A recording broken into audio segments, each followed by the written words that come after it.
អូនទៅលេងស្រុកទៅជួបលោកពុកនាងម៉ែចង់ឲ្យអ្នកភូមិដឹងគ្រប់គ្នាក្នុងឆ្នាំថ្មីនេះខ្ញុំមានសង្សារឆ្នាំមុនហើយខ្ញុំកំឡោះចាឆ្នាំនេះមិនដូចឆ្នាំមុនឡើយខ្ញុំមានគូដូចគេហើយជប់លើលាវហើយបងប្អូនដឹងទេឆ្នាំនេះសូមអួតសង្សារឲ្យផ្អើលអ្នកភូមិយើងម្ដងជុំរៀបសួរពូមីងប្អូនបងនេះអ្នកសង្សារខ្ញុំតើនាងស្អាតទេចប់ចូលឆ្នាំខ្ញុំរៀបការនឹងហៅអ្នកភូមិគ្រប់គ្នាមិនអើយចិត្តឡងនួមទេបងប្អូនគ្រប់គ្នាកុំភ្លេចទៅការខ្ញុំចប់ចូលឆ្នាំខ្ញុំរៀបការហើយបងប្អូនកុំភ្លេចទៅការខ្ញុំណា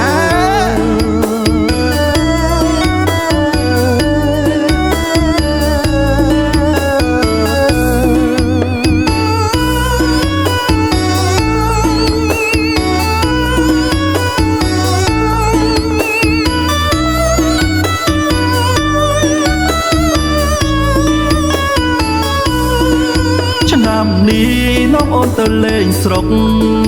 ទៅជួបលោកពុកនាងម៉ែចង់ឲ្យអ្នកភូមិដឹងគ្រប់គ្នាក្នុងឆ្នាំថ្មីនេះខ្ញុំមានសង្សារឆ្នាំមុនហើយខ្ញុំកំឡោះចា